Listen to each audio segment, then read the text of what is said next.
स्वागत है दोस्तों आज की इस नई वीडियो में। दोस्तों आज हम पढ़ेंगे कक्षा 12वीं के इंग्लिश के दूसरे चैप्टर का क्वेश्चन आंसर। यानी मैं किसकी बात कर रहा हूँ दोस्तों? लॉस्ट स्पिरिंग वाले चैप्टर की बात कर रहा हूँ। दोस्तों इस चैप्टर में दो कहानियां हैं। एक कहानी साहिब आलम जो कि एक कूड़ा बीनने वाला लड़का होता है, और दूसरी कहानी होती है मुकेश की जो कार मैकेनिक बनने का सपना देखता है। इन दोनों कहानियों से जो क्वेश्चन आंसर इंपॉर्टेंट है वो कहानी का आंसर मैं आपको बताऊंगा। ठीक है, आपको मैं यहाँ पे एक बोर्ड है, इस बोर्ड पे दोस्तों आपको पहला क्वेश्चन दिख रहा है, वैसे ही दूसरा दिखेगा। टॉप मैं इसमें से 8 क्वेश्चंस बता रहा हूँ। ठीक है, पहली कहानी से 4 क्वेश्चन और दूसरी कहानी से 4 क्वेश्चन, टोटल 8 क्वेश्चन है दोस्तों। ये 8 question is the very important question answer in this lesson. ठीक है, ध्यान है दोस्तों, इसी क्वेश्चन आंसर को एग्जामिनर या तो बदल के दूसरे शब्दों में पूछ सकता है, लेकिन क्वेश्चन आंसर ये बहुत इंपॉर्टेंट है। ये वही इंपॉर्टेंट क्वेश्चन आंसर जो आपके एग्जाम्स में आते हैं। ठीक है, चलिए स्टार्ट करते हैं दोस्तों पहले क्वेश्चन से। और आपको पहला ही क्वेश्चन यहाँ पे दिख रहा होगा दोस्तों कि describe the irony in Sahib name, यानी साहिब के नाम के जो भाव है उसको व्यक्त कीजिए। साहिब ए आलम का जो नाम था, जो लेखिका आखिर में खोजी थी, उसका नाम था साहिब ए आलम यानी ब्रह्मांड का स्वामी। तो उसके नाम का मतलब क्या है वो हमें बताइए। तो इसका बड़ा सिंपल सा आंसर होगा, देखिए, Sahib is a poor rag picker. Sahib एक बहुत ही गरीब सा कूड़ा बीनने वाला लड़का होता है। हु लिव्स इन सीमापुरी, जो सीमापुरी में रहता है। His full name is Sahib e Alam, उसका पूरा नाम साहिब ए आलम होता है, यानी लॉर्ड ऑफ द यूनिवर्स, यानी ब्रह्मांड का स्वामी। साहिब ए आलम का पूरा नाम क्या होता है, या फिर उसका मतलब होता है ब्रह्मांड का स्वामी।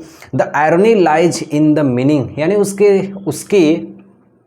उसके नाम का मतलब होता है his name itself, according to his name, उसके नाम के अनुसार ही शुड बी ए किंग, उसे एक राजा होना चाहिए। एंड मने, और enjoy all the luxurious of life, उसे अपने जीवन में सभी प्रकार की सुख सुविधाओं को पाना चाहिए। बट लेकिन अनफॉर्चुनेटली मतलब दुर्भाग्य से, he is a bear foot rag picker, मतलब वह एक गरीब नंगे पांव कूड़ा बीनने वाला एक गरीब लड़का होता है। हु लैक्स, जिसके अभाव में इवन द बेसिक नेसेसिटी, जो अपनी ज़रूरत को भी पूरा नहीं कर सकता है, ऐसा वो लड़का होता है। इस क्वेश्चन आंसर का मतलब होगा कि साहिब आलम कौन था। तो साहिब आलम का पूरा नाम साहिब का पूरा नाम साहिब आलम होता है, जिसका मतलब लॉर्ड ऑफ यूनिवर्स, मतलब ब्रह्मांड का स्वामी। दूसरा क्वेश्चन है दोस्तों, इस चैप्टर का सबसे इंपॉर्टेंट क्वेश्चन है, गार्बेज इज गोल्ड, कचरा सोना है। किसके लिए? जो सीमापुरी में 10,000 रैग पिकर्स थे उनके लिए। Garbage is gold, why does the author say about the rag picker, मतलब कचरा सोना है, लेखिका कचरा इकट्ठा करने वालों के लिए ऐसा क्यों कही। ध्यान से देखिए, इसका आंसर होगा गार्बेज मीन्स गोल्ड, गार्बेज का मतलब सोना है। Is the poor rag pickers, मतलब गरीब कचरा बीनने वालों के लिए। कचरा बीनने वालों के लिए कूड़ा क्या है? सोना है। जो जिस धंधे में रहता है दोस्तों उसका वही व्यवसाय उसका सोना कहलाता है। तो कूड़ा बीनना इन लोगों के लिए एक प्रकार से सोना ही था, क्योंकि उसी से ये लोग अपनी जीविका को चलाते थे। तो इस कारण हम कह सकते हैं कि गार्बेज इज गोल्ड, क्योंकि गार्बेज ही उन लोग का क्या था? सोना था। बिकाज मैंने, क्योंकि some of it can be sold for cash, कुछ लोग कचड़े को इकट्ठा करके, जो प्लास्टिक होती थी, टीना होते थे, कूड़ा करकट में ये सब मिलते हैं, तो इसे बेचकर कुछ पैसे को इकट्ठा कर लेते थे। दस becoming a meals of survival for the children of Seemapuri, जिससे क्या होते थे कि सीमापुरी के जो बच्चे थे वो अपने जीवन को बिताते थे, अब सर्वाइव करते थे, मतलब जीवित रहते थे। एंड मने, और फॉर देयर पेरेंट्स, और उनके माता पिता, कि जो रैग पिकर्स थे सीमापुरी में, वो कचड़े से जो भी चीज़ें निकलती थी उसे बेच के जो धन होता था अपने और अपने बच्चों का वो पालन पोषण करते थे और सीमापुरी में जीवित रहते थे। It is providing them their daily bread, वह जो कचड़ा था उस कचड़े से जो भी चीज़ें निकाल के बेचते थे उससे उनको रोटियां मिलती थी। And roof over their heads, और उनके छत पे उनके सर पे एक छत मिलता था, यानी मतलब तिरपाल और टीन से अपने मड़ई को ढापे हुए रहते थे। यही चीज़ था, किस चीज़ के कारण? उस गार्बेज के कारण, यानी उस कचड़ा से वह अपने परिवार को जीवित रखते थे। इसलिए लेखिका कहती हैं कि गार्बेज इज गोल्ड, किसके लिए? रैग पिकर्स के लिए, यानी जो कूड़ा बीनने वाले थे उनके लिए। ठीक है, आसान क्वेश्चन है। अब तीसरा क्वेश्चन देखिए, इसमें क्या देखिए तीसरा क्वेश्चन है दोस्तों, ये क्वेश्चन हमें ये बताता है कि सीमापुरी में कैसे रहते थे वहाँ के रैग पिकर्स माने कूड़ा बीनने वाले। Describe the life of rag pickers of Seemapuri, इसका मतलब होगा the rag pickers of Seemapuri, मतलब जो सीमापुरी के रैग पिकर्स थे यानी कूड़ा बीनने वाले थे। Described in the lesson lost spring, यानी इस चैप्टर में हमें बताया गया चैप्टर का नाम है लॉस्ट स्पिरिंग, यानी सीमापुरी में जो कचरा बीनने वाले थे वो उनकी कहानी हमें लॉस्ट स्पिरिंग नामक पाठ से पता चलती है। Depict A painful story of poor children, लेखिका इसमें बताती हैं एक दर्दनाक कहानी छोटे छोटे बच्चों की, and their family living in poverty, कैसे उन बच्चे उस कीचड़ के घरों और मकानों में रहते थे और उनके पूरे परिवार वहाँ पे रहती थी।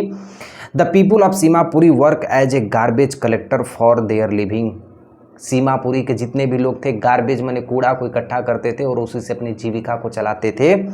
Many of these rag pickers do not have slippers, इनमें से बहुत सारे ऐसे कचरा बीनने वाले थे जिनके पास चप्पल तक नहीं थे। ऑन देयर फीट, उनके पैरों में, और गेट एजुकेशन, और ना ही उनके पास कोई शिक्षा थी, उनके पास उतना पैसे नहीं थे कि वो जाके कहीं उच्च कॉलेज में शिक्षा को प्राप्त कर सके। These children want to read and play, ये छोटे छोटे जो बच्चे थे ना, सीमापुरी के लगभग 10,000 लोग कूड़ा बीनते थे और उस छोटे छोटे बच्चों में से बहुत सारे बच्चे थे जो पढ़ना चाहते थे, खेलना चाहते थे, बट लेकिन poverty does not allow them to do all this, लेकिन गरीबी उन्हें खेलने की अनुमति नहीं देती थी। जिसके पास गरीबी होती है दोस्तों वही गरीबी की कीमत समझता है। तो वो कभी मतलब चाह के भी नहीं जा पाते थे क्योंकि उनके पास उतना पैसे नहीं थे कि वो जाके कहीं पढ़ सकें और खेल सकें। ठीक है, अगला क्वेश्चन देखिए, क्वेश्चन नंबर 4। ये 3 क्वेश्चन जो मैं बताया हूँ दोस्तों ये साहिब ए आलम से है, पार्ट ए से बता रहा हूँ। इस चैप्टर में 2 कहानी है, मैं पहली कहानी से 3 क्वेश्चन बताया हूँ। ये जो क्वेश्चन दिख रहा है ये चौथा क्वेश्चन है। देखिए चौथा क्वेश्चन क्या है, why did Saheb join the job at the milk booth, Saheb ने उस दूध की दुकान पे आखिर क्यों जुड़ गया, उस मिल्क की दुकान पे। ध्यान से देखिए, इसका आंसर होगा Saheb belongs to the rag picker family. जो साहेब होता है वो एक रैग पिकर फैमिली से होता है, यानी कूड़ा बीनने वालों के परिवार से होता है। जो साहेब ए आलम होता है वो कहाँ से होता है, कूड़ा बीनने वाले परिवार से होता है। Wherein he did not have any stable, जिसके पास कोई भी उच्च दर की आय नहीं थी, एंड सिक्योरिटी मतलब कोई सुरक्षा नहीं थी। भाई मैं कूड़ा बीन रहा हूँ तो मेरी कोई प्रॉपर आय नहीं है कि मुझे आज 50 रुपये मिले, कल 10 रुपये भी मिल सकते हैं, कल 50 लाख भी मिल सकते हैं यदि कुछ वैसे हमें मिल गए सामान। तो कोई भी इनकम अच्छी नहीं थी उसमें, और सिक्योरिटी मतलब कोई सुरक्षा भी नहीं था उस धंधे में। So he join the job at the milk booth, इसलिए वह दूध की दुकान पे क्या कर दिया, जॉब करने लगा, यानी एक चाय बेचने वाली दुकान पे साहेब काम करने लगता है। विथ हिज जॉब, अपने जॉब पे करते हुए he earned 800 rupees per month, वो 800 रुपये हर महीने के प्राप्त करता है। एंड मनी, और also get all of his meals, और उसे दिन भर में भूख जितनी लगती थी उसके या तो पैसे मालिक दे देता था या तो वो दिन का भोजन कर लेता था उस चाय की दुकान पे। तो ये रहा दोस्तों क्वेश्चन नंबर 4। ठीक है, ये 4 क्वेश्चन जो बताया दोस्तों, यदि साहिब ए आलम से यदि आपके एग्जाम में क्वेश्चन पूछा तो यही चारों क्वेश्चन में से कोई एक क्वेश्चन होगा। क्वेश्चन बदल दिया जाएगा लेकिन आंसर्स इसी में से आपको मिलेंगे। ठीक है, तो आंसर को लिख लीजिए दोस्तों, याद कर लीजिए। अब इसके बाद मैं बताऊंगा मुकेश, एक कार मैकेनिक मुकेश के क्वेश्चन आंसर को। ठीक है, देखिए पहला क्वेश्चन क्या है। पहला क्वेश्चन में आपको देखने को मिलेगा, who was Mukesh and what was his ambition. Mukesh कौन था और उसकी आकांक्षा क्या थी। एम्बिशन मतलब होता है आकांक्षा। देखिए तो इसका आंसर होगा, Mukesh is the youngest child of the family. Mukesh अपने परिवार का सबसे छोटा लड़का था। यंगेस्ट का मतलब बड़ा नहीं होता है, सबसे छोटा लड़का था। Of the bangles maker of Firozabad, जो चूड़ी बनाने का काम करती थी उसके परिवार फिरोजाबाद में। मुकेश अपने परिवार में सबसे छोटा लड़का था और उसके परिवार में चूड़ी बनाने का काम होता था। कहाँ पे, फिरोजाबाद में। Etch family is engaged with bangle making, और फिरोजाबाद के जितने भी परिवार थे सब लोग जुड़े हुए थे चूड़ी बनाने वाले कार्यों से। Mukesh ambition to become a motor mechanic. Mukesh की आकांक्षा थी कि मैं अपने परिवार के जो वंश चली आ रही है, मतलब पीढ़ी दर पीढ़ी, जब बैंगल मतलब चूड़ी ही बना रहे हैं, मैं चूड़ी को नहीं बनाऊंगा बल्कि अब मैं एक मोटर मैकेनिक का काम सीखूंगा और मैं अपना मालिक स्वयं रहूंगा। वो कहता है and to learn to drive a car, और मैं मोटर मैकेनिक बनने की आकांक्षा रखता हूँ, और to learn a drive a car मतलब मैं एक कार चलाना सीखूंगा। 10 मने तब ही wants to be his own master, तब वह अपने काम का स्वयं का मालिक होगा। जब वो अपनी कार चलाएगा और अपनी गैरेज खोलेगा तो वो अपने काम का, अपने धंधे का अपना मालिक होगा। तो मुकेश की ये महत्वाकांक्षी थी।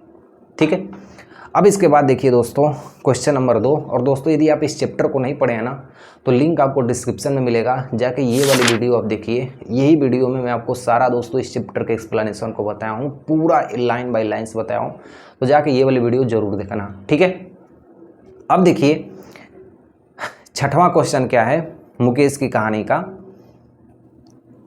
अब देखिए इसके बाद का जो क्वेश्चन है वो क्वेश्चन है कि फिरोजाबाद शहर क्यों प्रसिद्ध था। तो दोस्तों इसका आंसर तो आप आसानी से बता देंगे। फिरोजाबाद में क्या होती थी? चूड़ियाँ बनती थी। वही है, Bengal makings make the city of Firozabad famous, कि चूड़ी बनाने का जो कार्य था वो फिरोजाबाद में सबसे प्रसिद्ध था।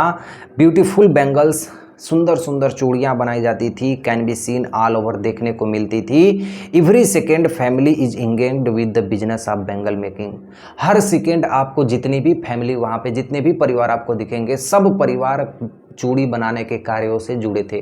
कोई चूड़ी की डिज़ाइन बनाता था, तो कोई चूड़ी की आकार बनाता था, तो कोई चूड़ी का रंग बनाती थी, तो कोई चूड़ी का, देखिए चूड़ी एक कांच होती है, ठीक है, तो कांच जब भी बनाया जाता है कहीं ना कहीं हाई टेम्परेचर से बनाई जाती है, उसमें बहुत ज़्यादा रोशनी चली जाती है आँख की।